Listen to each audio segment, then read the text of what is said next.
उत्तर प्रदेश के फर्रुखाबाद जनपद के कस्बा कायमगंज के अल्पसंख्यक बाहुल्य इलाके में हुई इंडिया गठबंधन प्रत्याशी डॉक्टर नवल किशोर शाक्य के समर्थन में कांग्रेस व सपा के स्थानीय वरिष्ठ नेताओं की मौजूदगी में जनसभा में वोट जिहाद का नया मुद्दा उठा। कांग्रेस के वरिष्ठ नेता व पूर्व विदेश मंत्री सलमान खुर्शीद के मुख्य अतिथ्य में हुई सभा में उनकी भतीजी व सपा नेता मारिया आलम ने कहा कि अल्पसंख्यक समुदाय के सामने मौजूदा हालात में वोट जिहाद जरूरी है। चुनावी सभा को संबोधित करते हुए पूर्व विदेश मंत्री सलमान खुर्शीद की भतीजी व सपा नेता मारिया आलम खान ने कहा कि हमारे परिवार का इतिहास रहा है कि जलने वालों ने हमारे मुंह के निवाले देखे, कौन है जिसमें मेरे पैरों की छाले देखे। एक मुद्दत में अंधेरे से लड़ा हूँ तना, तब कहीं जाकर जमाने ने उजाले देखे। अगर आज की बात की जाए तो आज यह कुर्बानी जरूरी है। हमें भी बुरा लगता है, हमें भी तकलीफ होती है, लेकिन हम उस जगह पहुँच चुके हैं जहाँ ना हम अकेले जीत सकते हैं और ना अकेले हार सकते। इसलिए इंसान को अपनी हैसियत और औकात सबसे पहले समझनी चाहिए कि हम जिताने के रह गए हैं और हराने के रह गए, और अगर कभी एक नहीं हुए तो यह समझ लेना यहाँ के नामों नष्ट करने के लिए यह संघी सरकार जो कोशिश कर रही है उसको तुम कामयाब करने का काम करोगे, उसके मंसूबों को कामयाब करने का काम करोगे। इसलिए बहुत अक्लमंदी के साथ, बहुत जज्बाती न हो, बहुत खामोशी के साथ एक साथ होके वोटों का जिहाद करो। इंडिया गठबंधन की तरफ से हम ये बताना चाह रहे थे कि अब हम सब कांग्रेस और समाजवादी पार्टी एक है और हम लोग जो है हमारे अंदर कोई बंटवारा नहीं है।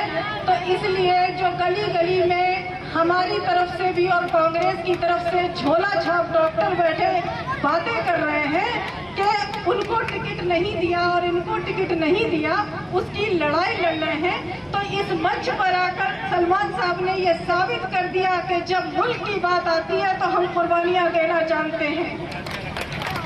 कि जलने वालों ने फकत मेरे मुंह के निवाले देखे, कौन है जिसने मेरे पैरों के छाले देखे। एक मुद्दत में अंधेरों से लड़ा हूँ तन्हा, तब कहीं जाके जमाने में ये उजाले देखे।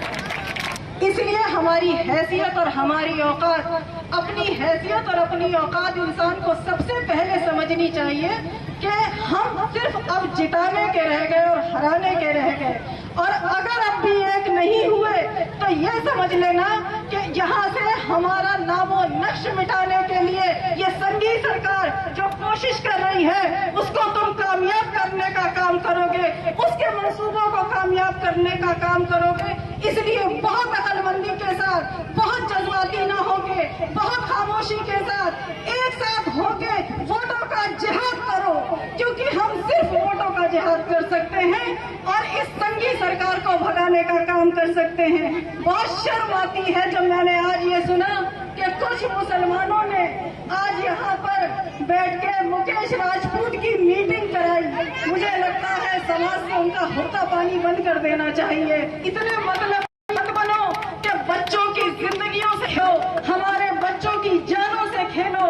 आज कितने लोग CA/NRC में जेलों में बंद हैं और आपको बताने में मुझे खुशी हो रही है कि उन बच्चों के कितने केसेस सलमान खुर्शीद साहब फ्री में लड़ रहे हैं। ये बहुत बड़ी बात है।